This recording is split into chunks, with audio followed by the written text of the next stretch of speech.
Hey guys, welcome back to Iron Sharpens Iron. I'm Jose, I'm Felipe. and here we have a special guest. We have Maverick Garcia, now Maverick Wetzel. Wetzel. Congratulations. Thank you. So let's go ahead and get straight into it. Okay. Who are you, Maverick? Where do you come from? Tell us a little bit about yourself. Okay, so I'm Maverick. I am from Mississippi originally. Oh, nice. That is a state in the United States of America. Contrary to belief, a lot of people don't know about it. I moved out here though, coming on 10 years. Wow. I had finished up my bachelor's degree and I had a small film school scholarship to LA. There was a school, an acting certificate school that I could go to that was called the New York Film Academy. And I was like, that's my ticket out of Mississippi. Love Mississippi, great people. The ceiling is kind of like right here. So you can achieve what you want, live a happy life.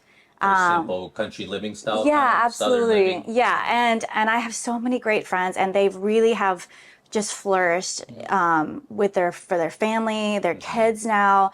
I think I was just kind of like, I'm ready to like see what else is out there because I think right off the bat, my ideals of what I wanted for my life didn't maybe align with like marriage and kids yet. So then I moved out to LA by myself. Wow. I was 24 years old and Culture shock? from Mississippi to LA, yeah, it was my bubble was like this big. So it was like, wow, there was a lot. But I did fall in love with California. I've always really loved culture. I've really loved outdoorsiness. I love living an active lifestyle that's not in the gym. That's always been a huge plus. And then I also was pursuing modeling. So that just wasn't going to happen in Mississippi either. So, and I was honestly so fortunate, like really lived a life that I think most people that make that jump from Mississippi, it can kind of eat you up and spit you out in LA. And I was able to support myself in LA for 4 years, just doing commercial modeling. I would pick up like a hosting job here and there whenever times were low. And I had a mentor once that told me the quickest way to kill your passion is to monetize it. Wow. And that's take that with a grain of salt because that's not for everybody. But I quickly saw that this thing that I loved, modeling and entertaining, the moment it was what was responsible for my bills, for putting food on my table, and like this thing I loved and it didn't love me back, it was like, it was a job now. And so I was like, okay, I need some type of other source of income so that I'm not like living this such a stressful life. Putting so And much pressure on that. yeah, on the emphasis of making money. I remember it also, I was frequently coming to San Diego, and San Diego was a little bit more of like my lifestyle coming from Mississippi.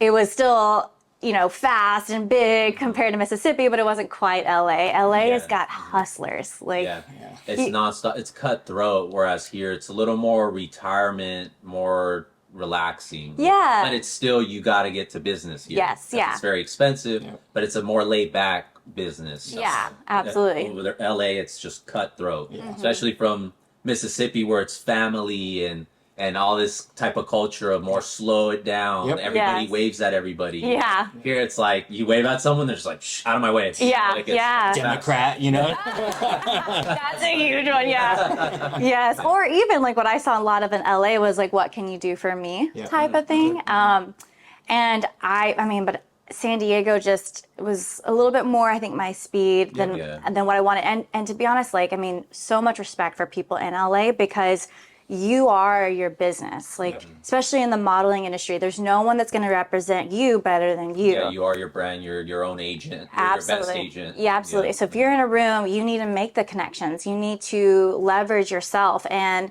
so I felt like I thought I was doing a good job of that because I was having success. However, the lifestyle though, again, when it kind of goes against maybe how you feel like you were created or what your purpose is, there's a term that's called cognitive dissonance, where you believe in one thing, but you're acting in a different way. And so it causes a ton of friction within it because you're not in alignment with your values. Yeah. And I think that was what was kind of happening to me in LA.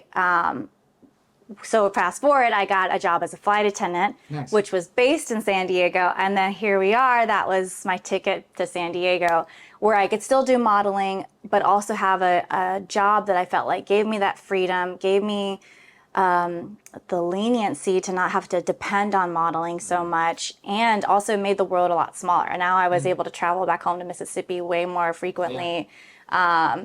It got me closer to actually developing a relationship with Keegan, so that I could then move on to being married with him.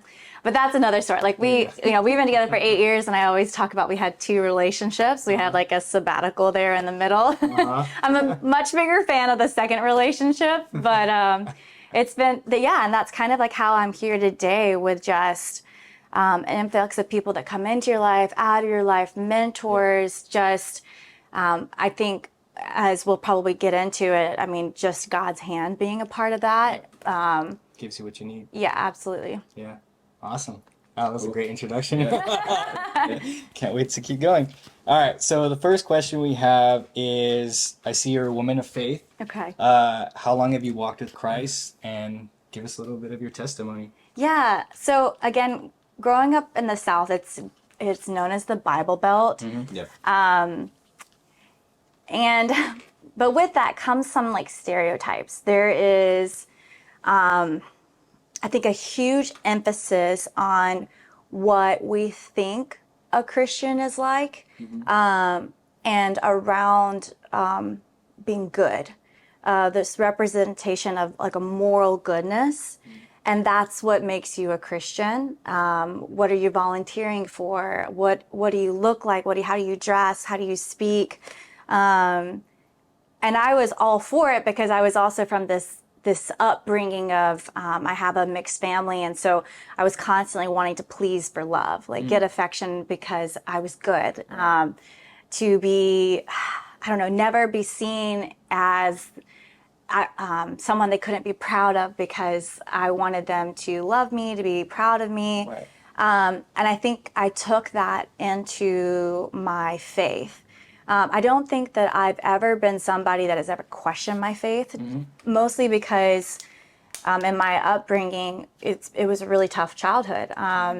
I have that kind of his, hers, and ours. I have 7 brothers and sisters. Oh, wow. And they're like, from this side of the family, this side of the family. And we had a huge struggle, one, with just humble beginnings. Like money was not easy for my family.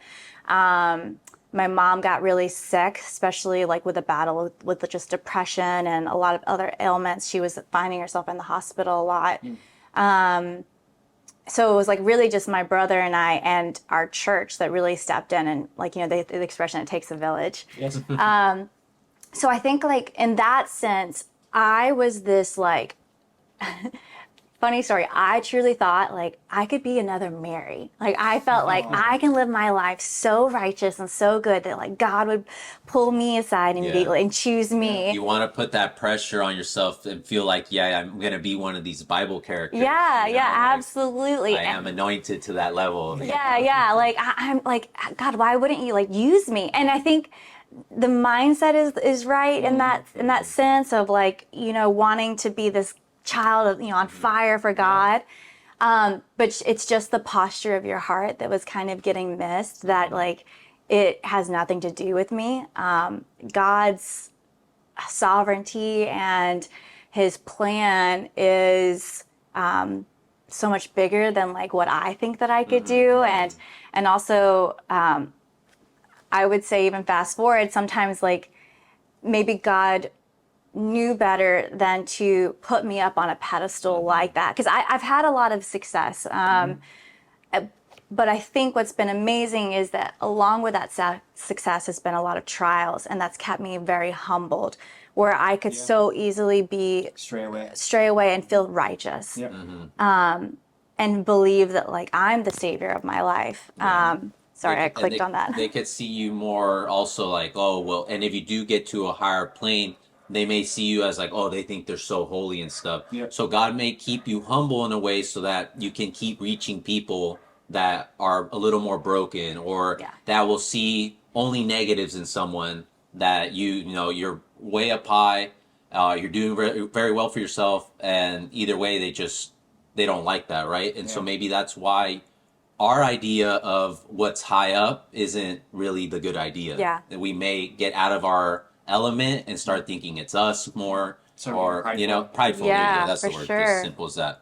So yeah. And I mean, and there's so many examples too in the Bible, which I think is so intentional, where God uses broken people. Yes. They, he doesn't go after like the completely quote holy person that's in church every day. Like he intentionally chooses to work with people that are the adulteress, the murderer, His like disciples, yeah, that's exactly true. Paul is like the greatest example. He was murdering Christians and Yes. then becomes he opens up the most churches. Yes. So yeah. And I think that's twofold. One, because it shows God's goodness and his and that it was only Jesus that came in and saved him. And then through that, do you see this miraculous change of his Redemption life? story. Mhm. Yes, and sanctification. And I think that points to God, that being the one part. And then the second part to show those people that are non-believers who, I mean, how many times have you wanted to invite somebody to church and they were like,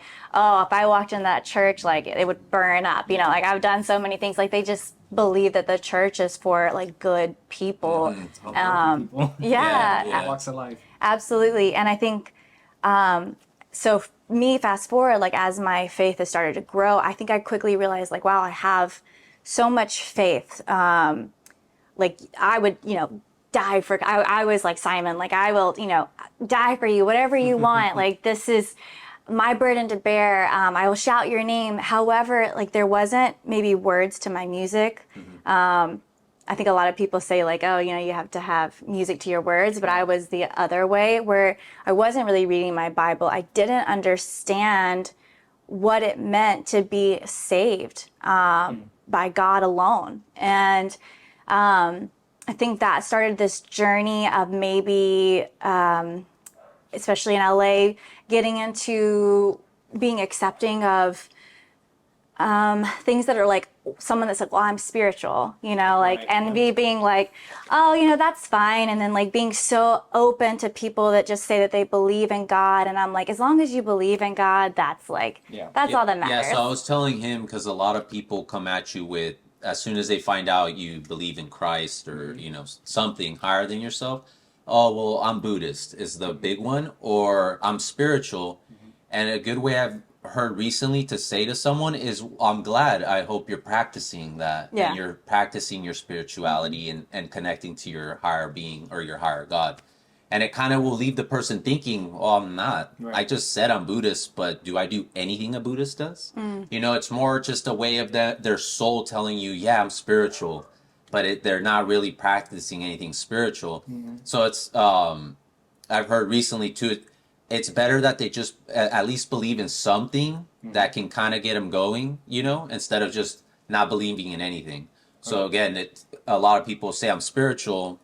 A great way to answer that is just tell them, well, I hope you're practicing that, your spirituality. And I think that kind of stirs them up too, to think, am I practicing spirituality, Well, I mean, before I got saved, I mean, he was the person like, you need to believe in something bigger than yourself. He never put a name to it.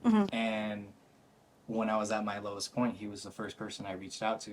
I'm tired of being broken. I'm tired of being with broken people. I'm just tired of being tired. Yeah. And he's like, well, come to church with me.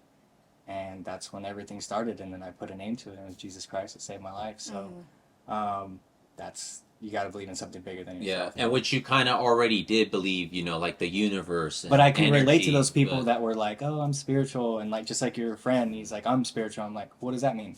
Yeah. Because I feel in my heart that I know what being spiritual is, to be awakened and to have the Holy Spirit and have that energy and God walking with you, compared to somebody who doesn't really do that.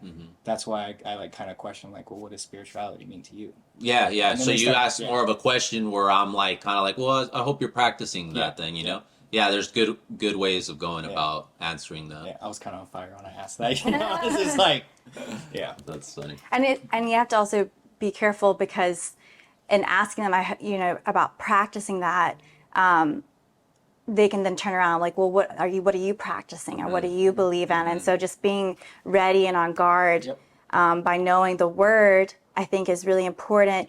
And also like you'll find people that are Jehovah's Witness or things like that, and they know their stuff. Yep. They are so well versed. Disciplined. Very disciplined, and you can find a lot of people like I was who just claimed to be a Christian, but I didn't know my You stuff. don't know the word and all that. That's where I heard, like, my buddy Ken, he doesn't want to get near prison people because they know the Bible from page to page. And so when you try and claim something on them, they'll be like, well, what about this, this, and this? Yeah. And they kind of almost get you stumped, and you start feeling like, maybe I'm not a person of God, you know? Like, Yeah. So, yeah, definitely.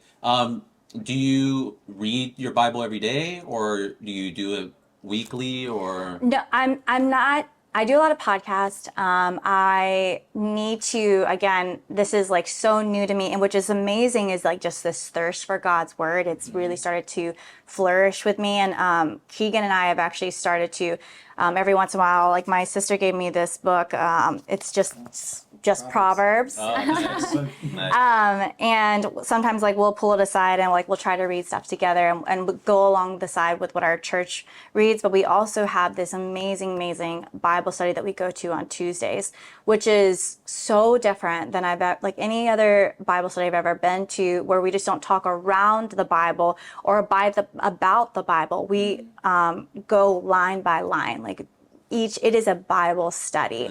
And I've never met so many people who are just so well versed and knowledgeable of the word that it almost like takes you back. Like I feel like there's this new found Christianity that I never had heard before, because it was just this different perspective of challenging kind of what I knew, and not even necessarily challenging my faith, but challenging it in a way that was like, this is only the beginning, and I'm 34 years old. Like, how have I missed it? How did I like not see so much of it? There's definitely a new wave of this generation that's just reviving God, and like it's before, like us growing up, it wasn't cool to like believe in God. So now it's like, yo, you going to church? What church you It's going like to? the thing to do now. Yeah.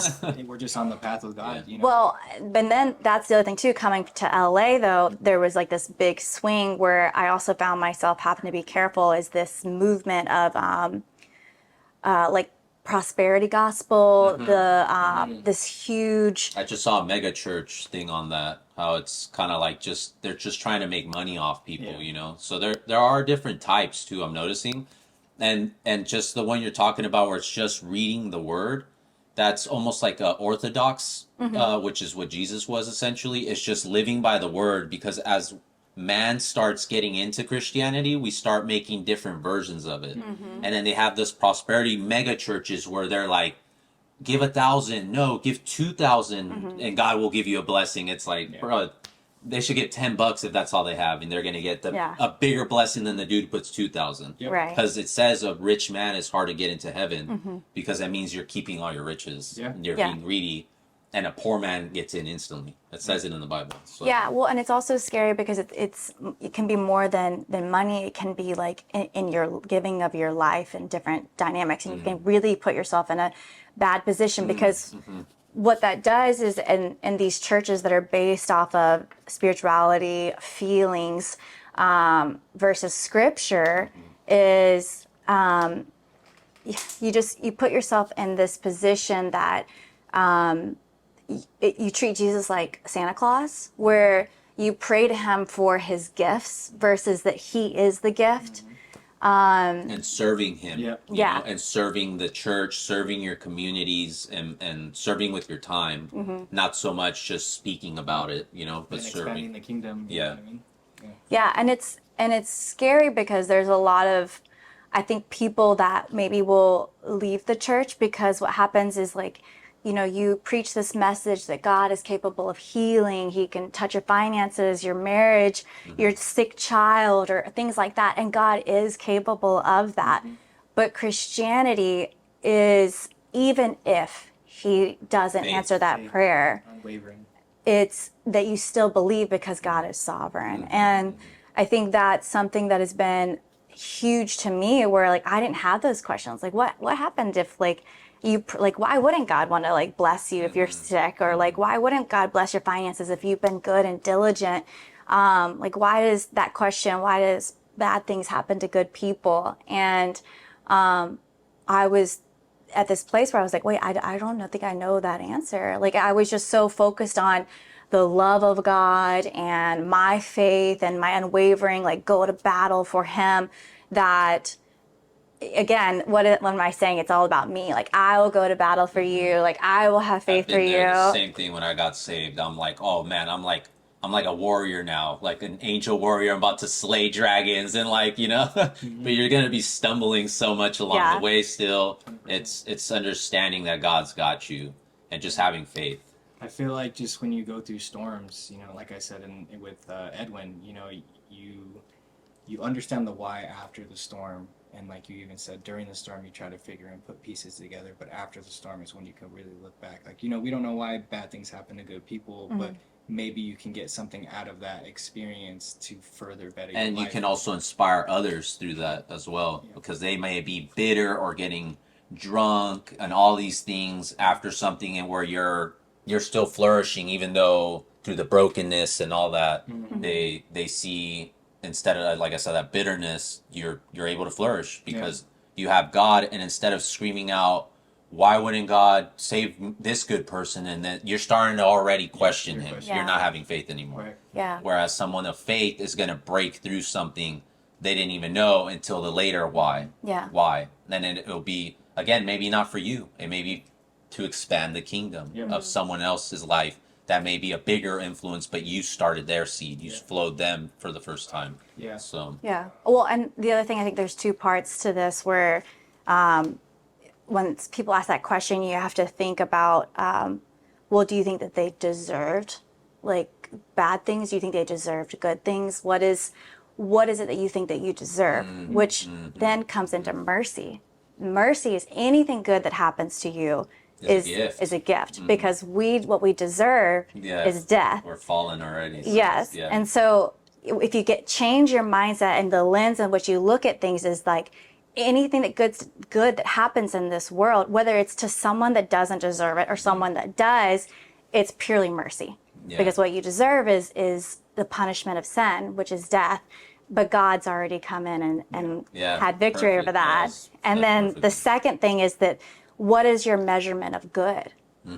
And if you put it to the test, there was only one good person, and that was Jesus. So I think if we can also then say that notion, then you can kind of strip away this feeling of like, why does God let bad things happen to good people? Well, there was only one good person. And then if you think about it even more so that if God is the only good person and he had to die for us, then you think about, well, God did have this moment of awarding and punishing goodness and sinfulness at the same time because of what Jesus did on the cross. And so therefore, then you are able to kind of live your life above this like religious aspect of like being a good person, because you'll quickly understand, why do we need a savior? If you're a good person and you don't sin, then you don't need a savior. Right. But the point of Christianity that's so different from any other religion about just being a good person is the recognition that you are not a good person. You are we are dead to the world. Like we want to sin, we desire to sin, but we have something that we can love more, which is Christ. And that more love of him is what changes our heart. And then the fruits of what we do, and the fruit of like being a good, quote, good person, the things that you do, the following the commandments, living a life dedicated to Christ, that's not your salvation. That's the fruit. That's almost religion if you don't have your heart in it. Yeah. You know, It's just always going through, oh, I'm a good person, check. Yeah. You know, yeah. And that's tough to hear for a lot of people too, because you're like, how can this person I know them to be such a good person, and you're telling me that they may not inherit the kingdom? Or they themselves, I'm a good person, so because I'm not believing in Christ, I'm going to hell. You know, Yeah. it's always a rebellion. Yeah. It's never a surrender. Yeah. Yeah. Yeah, it's huge. Yeah. And so, also on the Bible studying and all that, have you fasted Yes. spiritually? I have, especially whenever, like, I find myself when I go through a breakup, or anything to do with like relationships, I'm going through something hard, I tend to like close the door and immediately immerse myself in the Bible and reading. And if I'm talking to anybody, it's somebody I know that knows the Bible, who is close to the Lord. Like, it's so important to have that fellowship of people that who are going to speak life into you. And even if it's not what you want to hear, I'm really selective about the people that I let speak to me during a time of like fasting, because I know that my heart I can't trust my heart. It's easily fall into whatever I want, like the desires of my what heart. you wanna hear. Yeah, what I want to hear, absolutely. And so I need to kind of wrestle with that, wrestle with making sure that God is changing my heart so that my desires are correct and in alignment. And then once I get kind of through that and I'm through the woods, then I start to reach out to people that I know the word, and not just like a bumper sticker, like saying. Like, I think that's something that also churches have come to, is like they're great storytellers. They have good catchphrases. A lot of good catchphrases. Yeah, like clickbait, if you will. And but they leave like the word out of it. That's a lot. I'm noticing a lot of churches, not all obviously, some are really in the word, but it's almost like it's just a show. There's no actual teachings in any of it. Yeah. So. Well, and it can be tough, because if you are a new believer, sorry, I was in the middle of like a hiccup burp there. I'm not sure what that was. If you are a new believer, those words are like honey to you, even though they may not be spiritually sound, because they build you up to believe in this God of wonders and gifts. But it's like nonstop miracles. But the Bible has so many teachings of where Jesus came on his journey, came into towns and healed, and when the people started to show up, he left. And they'd say, wait, God, there are all these people that you could perform miracles for. And he's like, I didn't come for the miracles. I came for the good news. Like, that is temporary. Yep. Your life of being blessed in riches, blessed in fame, or whatever it is temporary. The only thing that matters is your salvation. Your soul. Yeah. All right. So we are going to switch lanes here. Okay. So we know you're a model, and we've seen that you've been on TV. It's kind of like a dumb question, but what got you into modeling and into acting and stuff like that? Yeah, so I was homeschooled for a little bit of the time in my life growing up, and I think something that is really cool about like homeschoolers, I mean, I'll tell you, like, we can be so awkward. There's like such a social disconnect. Yeah, and like also like a false naive to the world, like where you just believe it to be like bubbles and rainbows and whatever. But what's really amazing about being homeschooled is there's this increase in creativity and imagination that is so big in homeschoolers that a lot of kids that go to public school maybe can miss out on, because there's so much structure to your life when you're in school. You're in academics and things like that, where there's a lot more freedom. There's a lot more, I would say, probably less like spoon-fed, because it's a little bit more on your own. So through that, I, at a young age, thought like I loved like musical theater. I loved performing. And I kind of grew up with my older brother, and it was all of his friends. And so I never saw myself necessarily as like an attractive person because I wanted to be like one of the guys, but I also really loved performing. So I saw modeling as like this opportunity of stepping into a character, because it wasn't necessarily something like growing up. Every girl wants to say, oh, I was a tomboy, right? Like, because it sounds so cool. I wish I was a tomboy. I was more like Mowgli. Like, I was just such a dirty kid. I loved being in the woods and like running around. I hated, like, I would never wanted to wear a shirt, probably because my brother didn't wear a shirt. Like, I was like, why do I have to? I remember going through puberty and being mad at my mom for like a week. And she finally was like, what is your deal against me? And I was like, you did this to me. Like, I was perfectly fine being like, no feminine like parts of me. Like, you did this to me. And that's another story.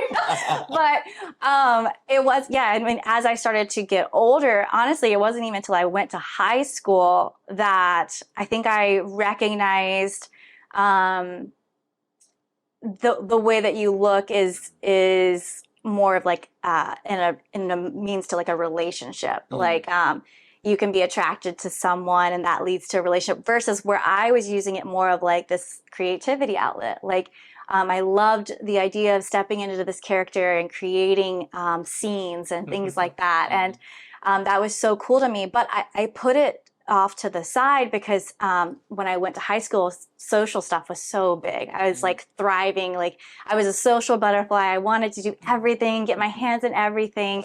And it wasn't until I got into college where somebody introduced me like, oh, have you ever done the Miss Mississippi pageant?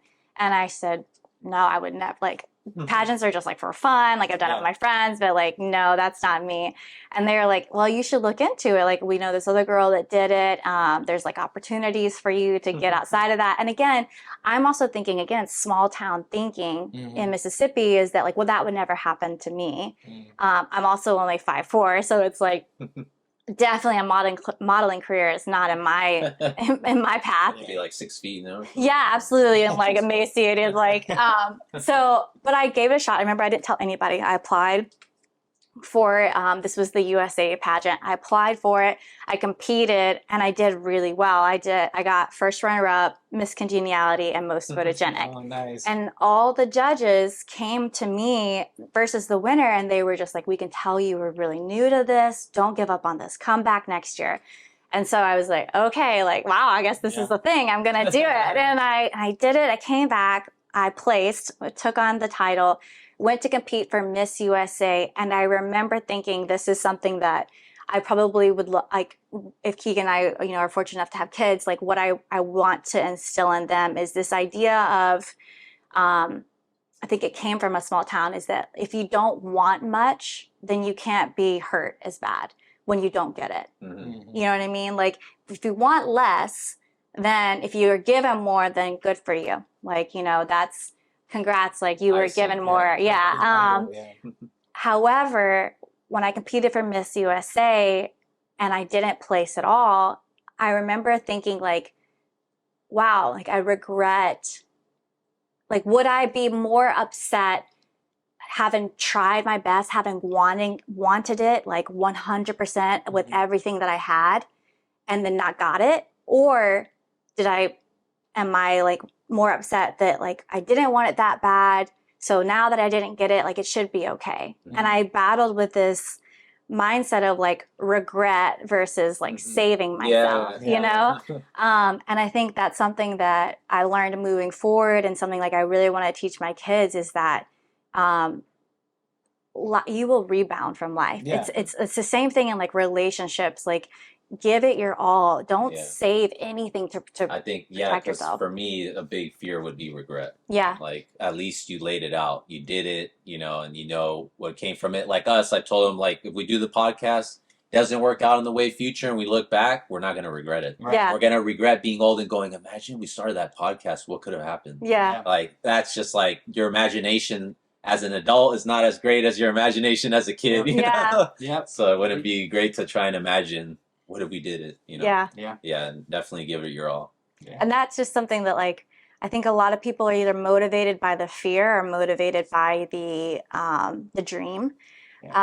Keegan, my husband, he's the perfect example. He'll tell you it's the fear, but from my perspective, he's motivated by the dream because he can see it. He can motivate himself. He's a self-starter. He'll get up on the horse time after time again and keep going, where I'm more of like, I need the fear. I need to like kind of taste what it is to be mode almost.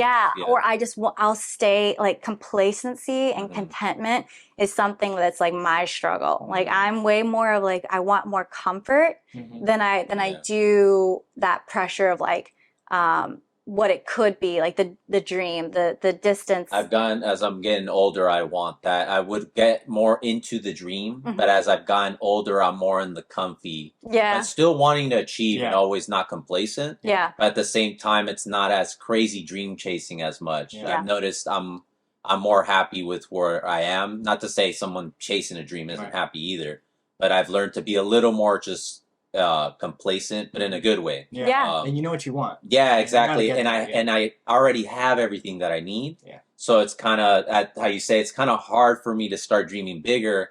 But I'm a like survival guy where it's like this came up or a deadline or this bill or something. It's like time to turn it up. Yeah. So I'm definitely more of a survival mode Same. Yeah. than more of like a, especially again, if I start having all my needs met, it's very tough to keep for me to tough. dream Yes, more. You know, yes, it's kind of like, it's, why put myself back out there when I just got where I'm at right now? Yeah. Yeah, totally understand that. Nice. Cool.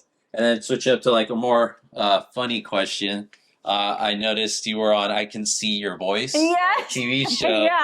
Yeah. My main question is, how was it talking to Ken Jeong, most famous as Leslie Chow? He honestly was such a genuine person. I remember there honestly the production of that show, it was a hot mess, and what you guys see as the ending result, they made me look so good. Like I was like, I was not as articulate. I mean, hopefully I'm being articulate now, but I was not as articulate then because the game itself is actually really hard. And so then I'm also trying to get enough buy-in. And then also like they want you to like put yourself on the edge and get this emotion. So they want you to attach.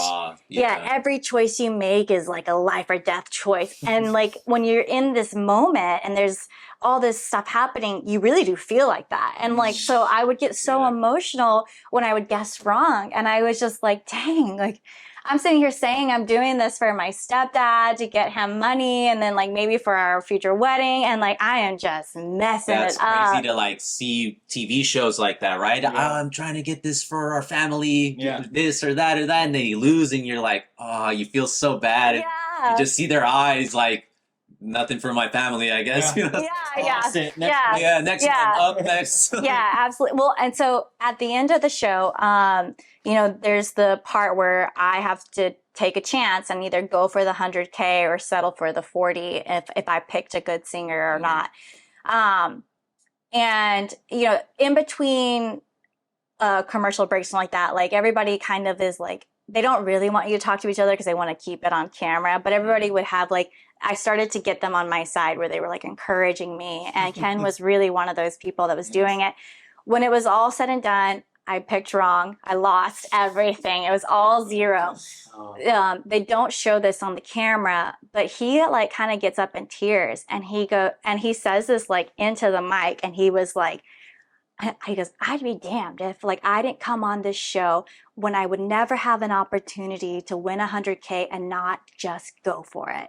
And he was like condoning me, and like with tears, he was like, go for, you know, he's like, you have to go for it. And I was like, thank you, you know, and then I was just really depressed on the inside. But yeah, but it was just, he is so funny, and he just off the cuff, like he would say a take and then they'd say, okay, one more time, say another take. And it just like, just a genuine person who really listen, you know, he's doing it so many times, and they film like probably in one day 4 episodes. Oh wow. So I think mine was like from 5 a.m. to 6:30. It was like kind of like the whole thing, which you see.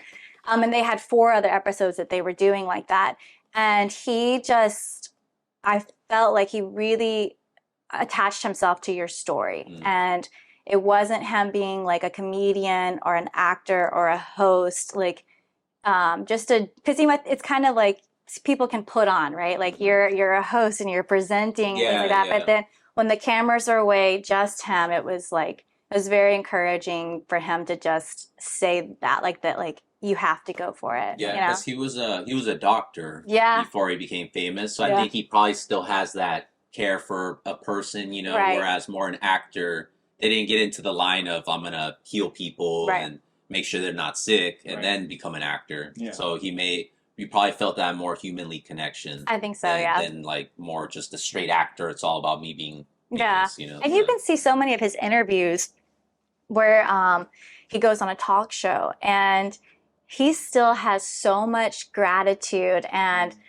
like humbleness. He's Like very humble. me, like this was given to me. Like who am I? You know? I'd be bragging about Hangover. Yeah. Like, catch it. Such a great movie. Yeah. Awesome. Oh, next. Did you want to ask her preparation for gigs and stuff like that? Oh yeah. So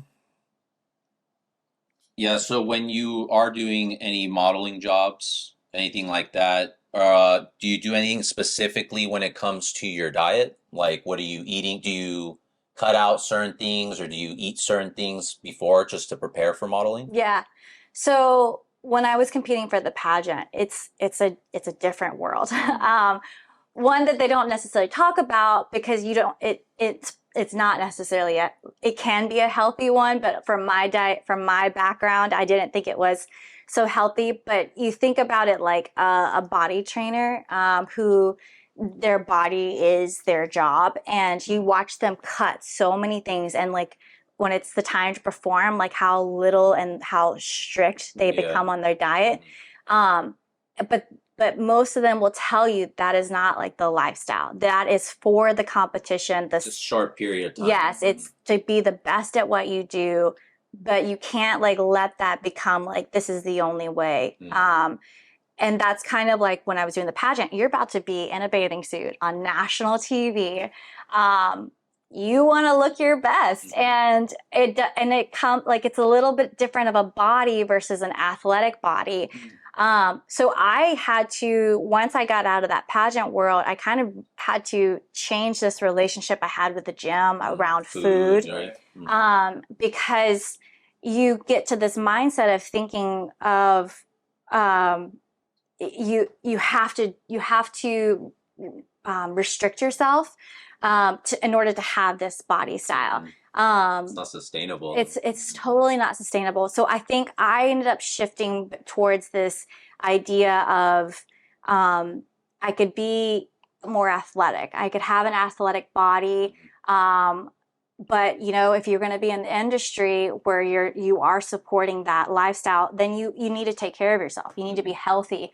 But it was totally more of this mindset of being healthy, a holistic side of it, where I can indulge, I can have food that I love. Like movie Miss Congeniality. What do you mean? They don't eat pizza, and she's like a cop undercover. Yeah. So she's like stuffing with pizza, and everyone's like, "What?" She's Yeah. Like, yeah, it smells so good. Pizza, all the toppings and dairy. Yeah, absolutely. Yeah, I think you just have to.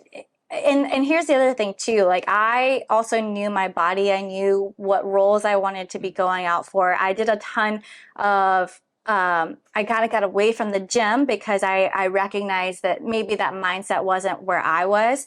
I started getting into boxing and like Muay Thai, doing more like that type of workout because I recognized that I loved movement. I love fitness. I love being in shape, but I didn't have this healthy relationship with the gym per se. So like functional training. Yeah, absolutely. Functional training, anything I could do, whether it was like hiking or volleyball.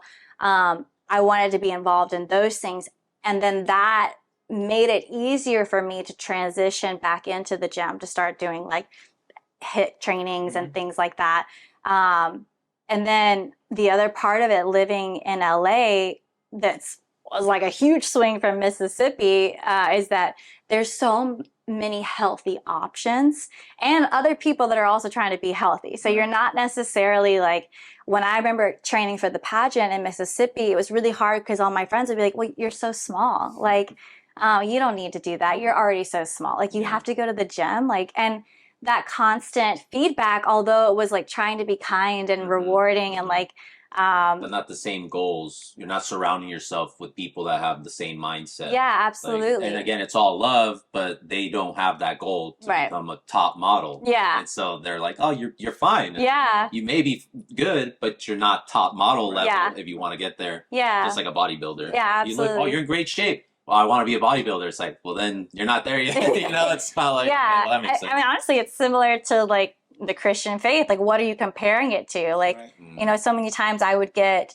kudos for being such a kind, good person. And I quickly realized, well, but that's not like, I don't want to be known for that. Like a humble person, when someone walks into the room, I've always said that this was like my model, what I wanted. There are two type of people that walk into a room. There's the person that walks in and says, here I am, and you know it. Like they're the life of the party, everything like that. Awesome. I always wanted to be that person that walked into the room and said, there you are. Like that was like the distinguishing factor that I always wanted. Because how do you know that someone is humble? You don't walk into their conversation and you're like, what a humble person. How you know is when you leave the conversation, you feel so good about yourself. Mhm. You don't really think about that other person at all because they have focused so much on you. Mhm.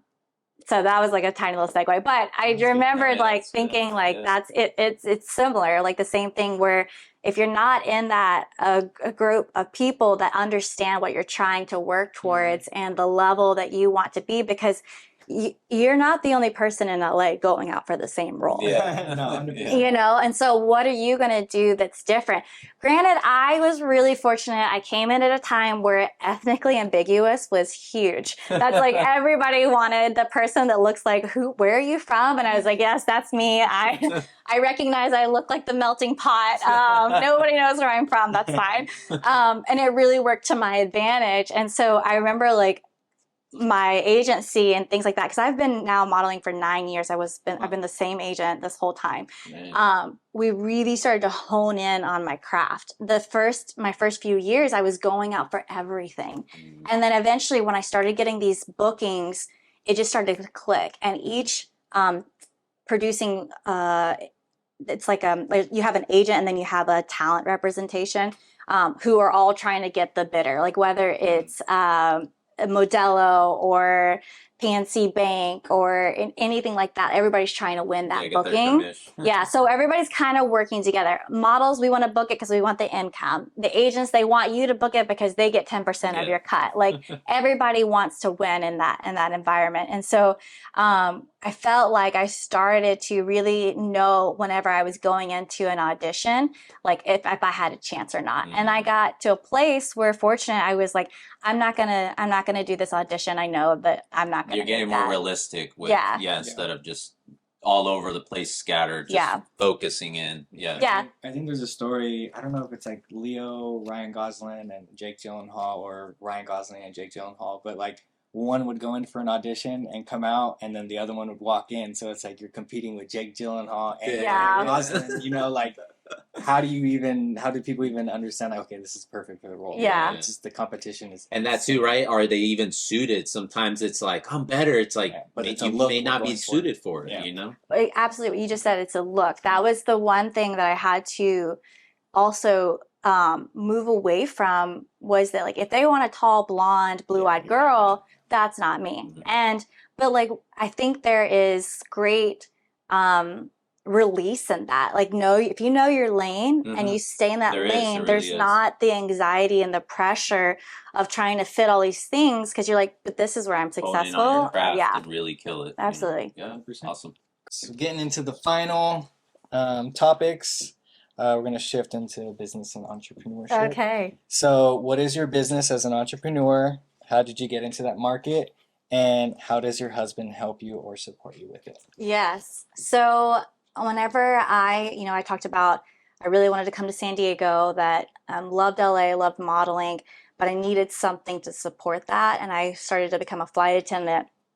While I was a flight attendant, again, Keegan has always had the entrepreneurial bone. Like he has that itch. He needs to have it like satisfied. But I'm also the type of person that my personality is like, I'm not just a sit back and wait type person. Like I want to be involved in some type of way. I don't necessarily it doesn't need to be 50-50 for me. I don't need to be co-air and chair of like this mega business with him. Him and I have learned we're both very big personalities. You're competitive for sure, because in pageants you got to compete, right? That, but also I wish that was like the nice thing, because that part is true, but it also comes down to pride, like where I don't want to be told what to do, and or like he feels like, you could do it this way, and I feel like I could do it that way, right? Like it just was like a conflict of interest kind of for us. And so I learned that, like, as long as I am like in parallel with him, and I always joke and I say, like, anything that Keegan has ever done, I've just been riding his coattails. Like, I'm just along for the ride. But that being said, Keegan has opened the door because of his ambition that has allowed me to be in rooms with people that were more successful, more ambitious, amazing mentors. Even like as far as like where my faith is, Keegan has come, I was probably farther along in faith than Keegan has been.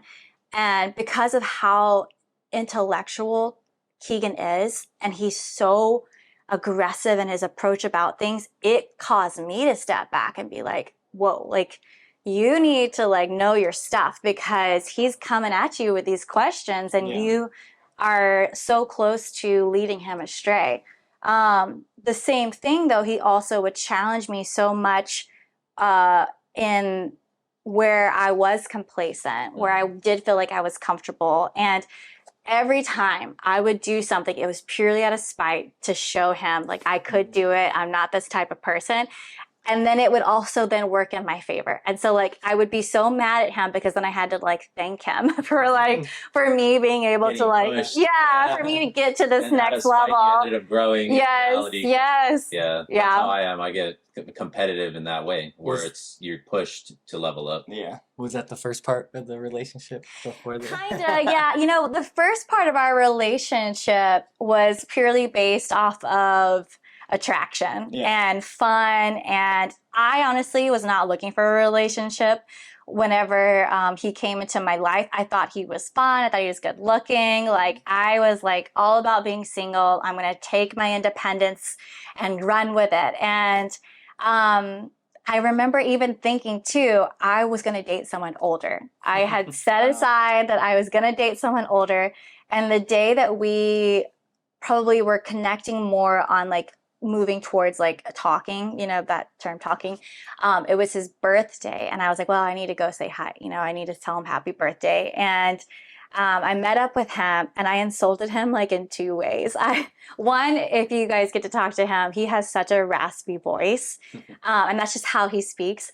And I remember I met up with him, and I was like, whoa, somebody had a good time last night. And he was like, what are you talking about? And I was like, I was like, were you shouting? Are you yelling? He goes, that's just my voice.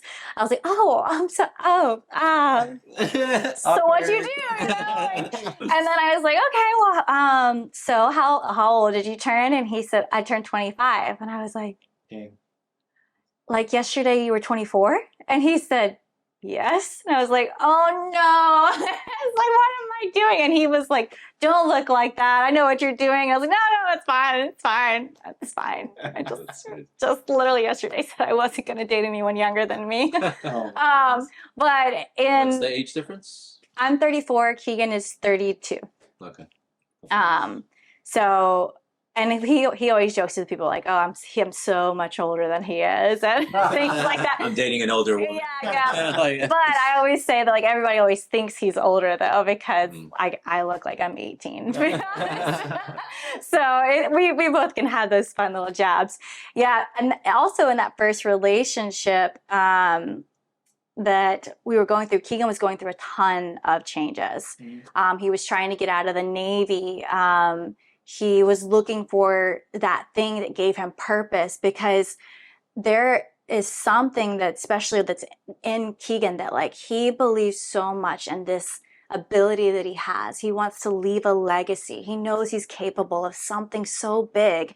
And it was becoming so much more of like this burden, because he couldn't find the thing that was going to launch him. The path that it was going to get him there. It wasn't, he thought, joining the Navy, and I don't want to take away from, his story, but it just was a lot of letdowns. And because of that, and because of that stress, it really caused him to start to then seek instant gratification, I think, and maybe make choices that weren't in line with his values. And I think that, and then also like us both just wanting to change the other person.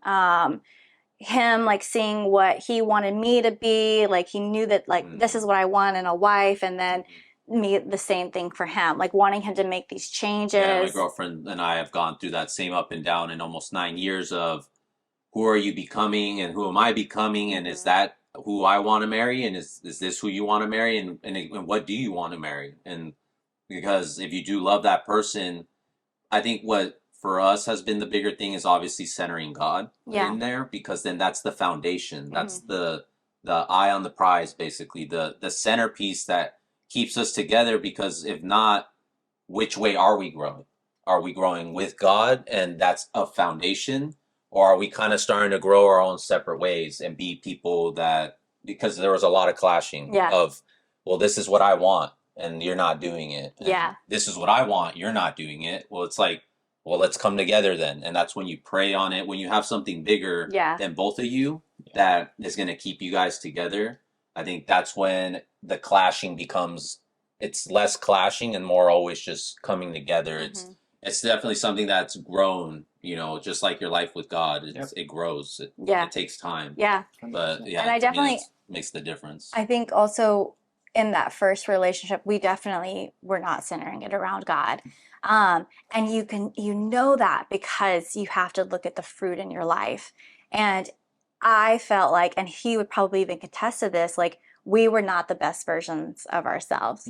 And in relationships, you can't always just put it like on that person. You have to look back and look at yourself too and say, am I the best version of myself? Because you also have a responsibility, and not just to be the victim. Like, well, you bring out the worst in me. Like you have to also have that responsibility and that ownership of who you are. How are you reacting? Yeah. That means if they bring out the worst in you, that means they control you. You're not even controlling your own mind then.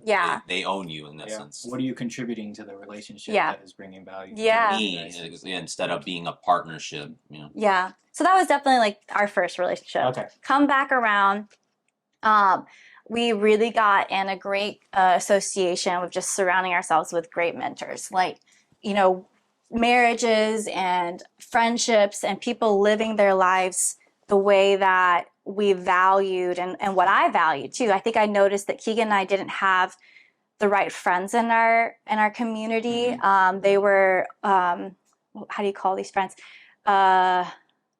Easy friends, convenience. They're friends out of convenience because of your situation. Where you can have some say in the friends that you have. You can seek out those people and form your group. And I remember the second time we started to come back around and to talk to each other, we were like, okay, we're both too prideful to just come back together to say like we're just going to start dating. Like we need to be very intentional about this second round of dating.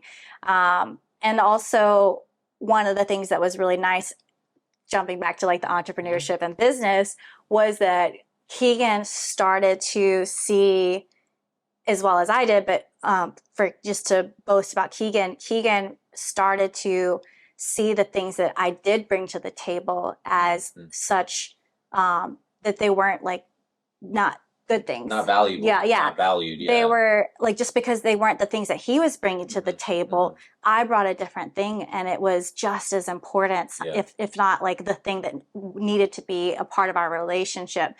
And when he gave me that space to be the best version of me, like the things that I'm good at, my talents, I think it opened the door for me to be more trusting in him, to see how much he believed in me and not believed in what he could make me, you know? And that also then gave me the freedom to start to believe in myself with regards to things that I was comfortable with like creativity. That being said, Keegan pursuing like real estate as an option, someplace to store his money. He felt like, wasn't really loving the banks. This was COVID time, and like was trying to figure out what to do, and just made a jump in this big real estate move. And then everybody started to notice what he was doing and wanted to copy him. So they were coming to him. And then Keegan was like, he's the type of person where if he thinks that you're not doing it well, he will figure out how to do it and do it better. Like he's You out. yeah, he's like, I can do this and I can do it better.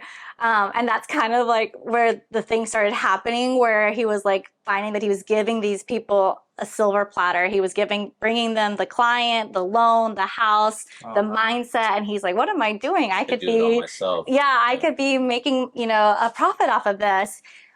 In that though, again, Keegan recognizing what I was good at, and things that I had said that I wanted to do, but again, I still had some of that small mindset from small town living of, well, like me. That wouldn't be me. And to be honest, like I didn't pursue interior design in Mississippi because there's just not a market necessarily for that. Right. And so he had given me so many opportunities to practice, to fail. Like that's huge. Just giving me room to fail. That allowed me to then kind of grow my interior design business. And as it was getting busier and busier, and the airline industry was kind of going through COVID, they were just really demanding so much of us as flight attendants to build a company kind of off of our time, off of our backs. Keegan and I had just gotten engaged, and I was like, life just felt so abundant for me that I didn't want to miss out on anything anymore. And so the airline industry just ended up not serving me as well. And I was really starting to hone in on this craft of interior design. And because of Keegan and his clientele, and more people were coming to him, especially in the multifamily world, where they would need short-term rentals, and they needed someone to come in because a lot of these people are military, so they're like leaving the country soon, or they have orders. They need it furnished. And they not only that, they need it operational. And so I really kind of found my niche in being able to step into that and helping people in that way.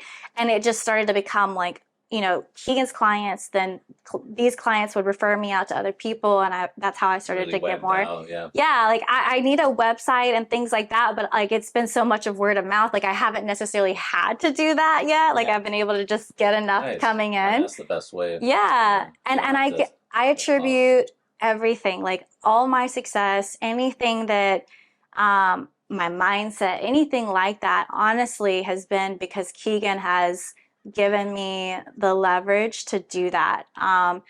The place to, like I say, to fail, to succeed. He gives you the tools. It's up to you to kind of do it. Or bring me into the room of the people, like where the conversations are being had to, and it took me a minute to like understand and value that, appreciate that, because I was like, I don't want to go like hear another person speak, or like, I don't, need to like hear, how this person was successful. Like it's not in alignment with anything that I care about. Right. But eventually, because of that, like it really helped me to change my mindset on things and pursue more. And now, granted, it is still, the learning curve for me is like, it's steep. Like my first big project, I thought I was done. I remember one of the managers, or the general owners on the project, asked me, was I going to continue this on? Like, are you going to keep this up? And I was like, I think this is it. Like, I'm done. Like,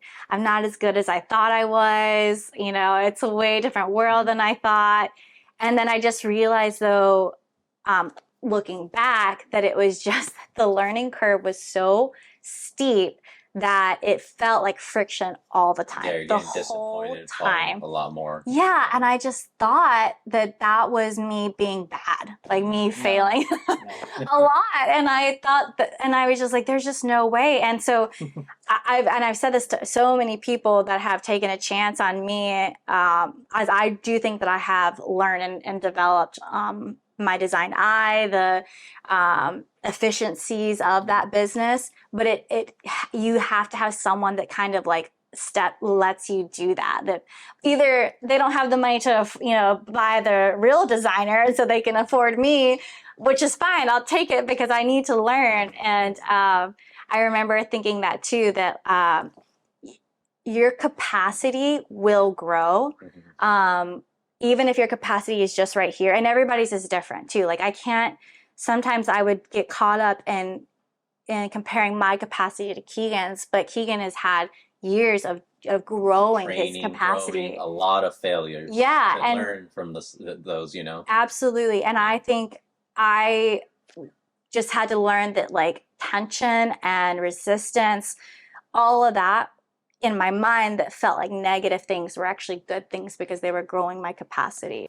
And then on the interior design, my parents, I don't know if you've heard of Dream Home San Diego I've heard of magazine? Dream Homes. Yeah. Yeah, they were almost on it because their design was so crazy. I don't know where my mom got it from. She's always been into fashion and designs. Yeah. But one of the rooms we had was crazy expensive. So like I know you can design a room, it could be insanely expensive. Yeah.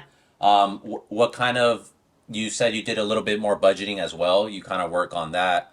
Can someone, does someone need to start piecing it together, or do you guys have to do it all one go to kind of make it work? As far as like what my niche Yeah, how is, do you what I go do. about it? Yeah. Yeah, I would say I'm definitely your budget friendly designer.